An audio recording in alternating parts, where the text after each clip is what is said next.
Welcome everyone.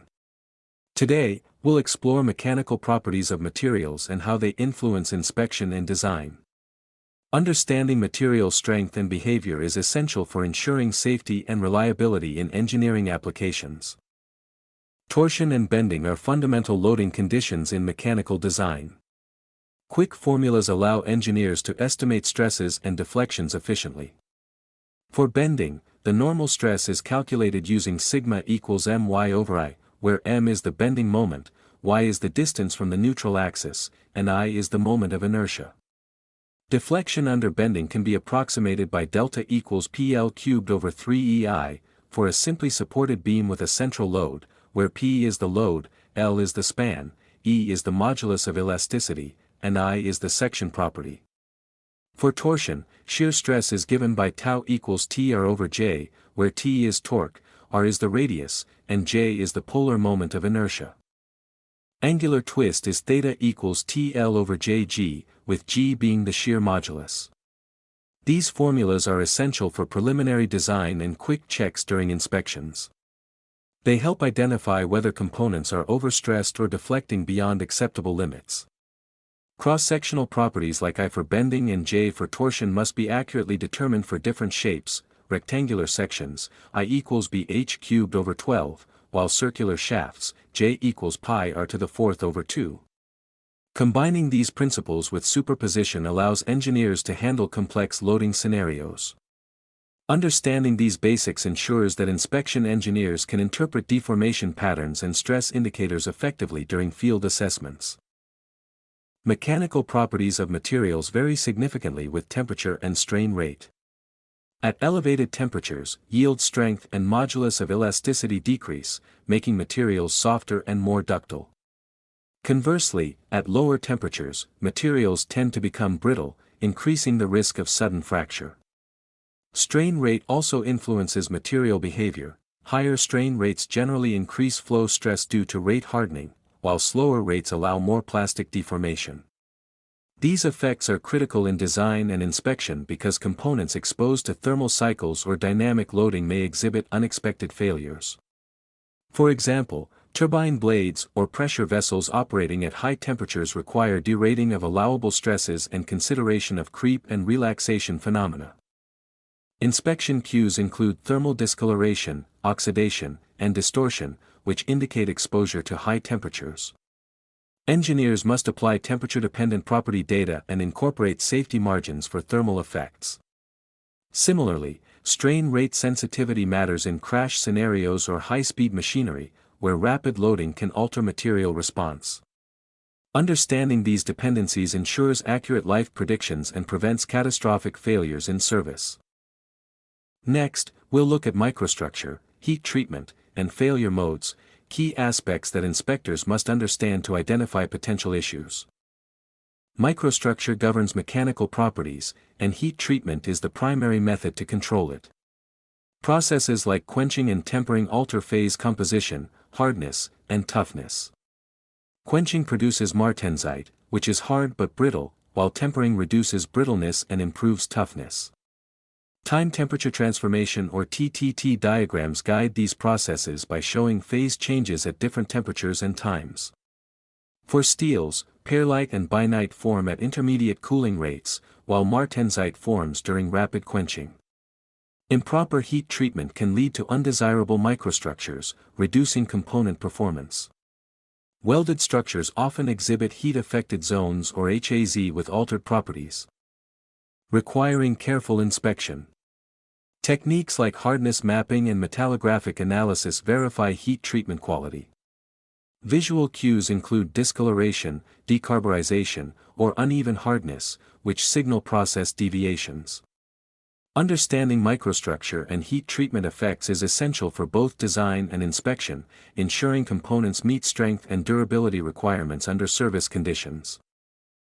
Recognizing failure modes through visual inspection is vital for root cause analysis. Ductile failures exhibit fibrous fracture surfaces with shear lips and significant plastic deformation, indicating energy absorption before failure. Brittle fractures show shiny, flat cleavage facets and chevron marks pointing to the origin, with minimal plastic deformation. Fatigue failures are characterized by beach marks and striations, revealing progressive crack growth under cyclic loading. The origin often coincides with stress concentrators like notches or surface defects. Overload failures display uniform yielding and large shear lips without progressive features, suggesting sudden failure under excessive load. Inspectors should correlate these visual cues with service conditions to identify underlying issues such as improper material selection, inadequate design, or unexpected loading. Accurate identification of failure modes informs corrective actions and prevents recurrence, making this knowledge indispensable for inspection professionals. Now, let's move to practical guidelines that link design and inspection for better reliability. Effective design and inspection start with material selection based on mechanical properties and environmental conditions such as temperature, corrosion, and fatigue exposure. Components should be sized using allowable stress criteria, typically, sigma allowable equals sigma y divided by n, where n is the safety factor. Stress concentrations must be minimized through proper detailing, adding fillets, improving surface finish, and avoiding sharp corners. Heat treatment specifications should be clearly defined and verified through hardness tests and microstructural analysis. These measures ensure that components meet performance requirements and reduce the likelihood of premature failure. Inspection plans should include checkpoints for verifying material properties and heat treatment compliance, reinforcing the link between design intent and actual component condition. Designers must account for temperature-dependent properties such as modulus of elasticity, yield strength, and creep resistance. Surface condition plays a critical role in fatigue performance, as corrosion pits act as stress concentrators. Non-destructive examination or NDE methods should be selected based on defect type and component criticality, magnetic particle or dye penetrant testing for surface flaws, ultrasonic testing for internal defects, and radiography for weld inspections. Acceptance criteria should align with service criticality and applicable codes, ensuring that inspection results translate into actionable decisions. These guidelines help maintain structural integrity and operational safety throughout the component lifecycle. We'll now look at practical examples and material comparisons to reinforce these concepts. S-N Life Estimate, Worked Example, Paris Law Integration, Materials Comparison Snapshot. Fatigue life estimation using S-N curves is a common practice in design. The Basquin equation, sigma sub A equals sigma prime F times 2n to the power of B, relates stress amplitude, sigma sub A, to cycles to failure or n, where sigma prime F and B are material constants. For example, assuming sigma prime F equals 1000 megapascals and B equals -0.10, a component subjected to sigma sub A equals 200 megapascals would have n is approximately open parenthesis 200 over 1000 close parenthesis to the power of 1 over -0.10 divided by 2, approximately 1.6 million cycles. This calculation provides a baseline for fatigue life under fully reversed loading. In practice, mean stress corrections using Goodman or Gerber relations and environmental factors must be considered. Understanding these principles enables engineers to predict component durability and schedule inspections effectively. Crack growth under cyclic loading is often modeled using Paris law, dA over dN equals C times delta K to the power m, where delta K is the stress intensity factor range. Delta K is expressed as y times delta sigma times the square root of pi times A, with y being a geometry factor.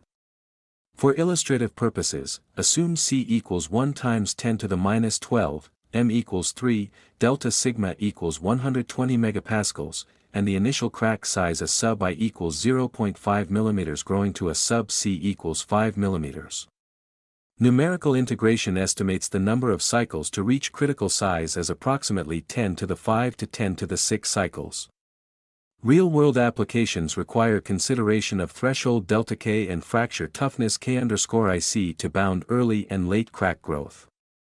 This example highlights the importance of monitoring crack propagation and applying fracture mechanics in maintenance planning.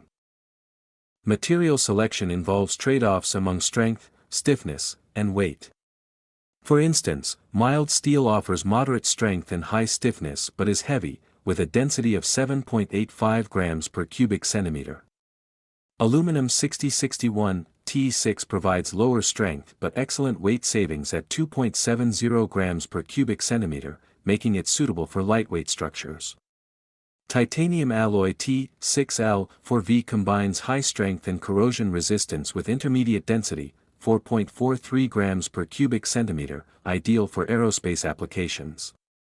Designers should normalize properties by density to evaluate specific strength and stiffness. Always rely on certified data for final calculations, as typical values serve only for preliminary comparisons. Understanding these differences ensures optimal material choices for performance and cost efficiency. Finally, let's review common pitfalls and key takeaways. Several recurring mistakes compromise mechanical integrity. Ignoring mean stress effects in fatigue calculations can lead to underestimating life. Applying Goodman or Soderberg corrections is essential. Neglecting temperature or environmental factors such as creep and corrosion results in premature failures. Underspecifying surface finish and radii increases stress concentrations, accelerating crack initiation. Skipping non-destructive testing or choosing inappropriate methods for defect types leaves critical flaws undetected.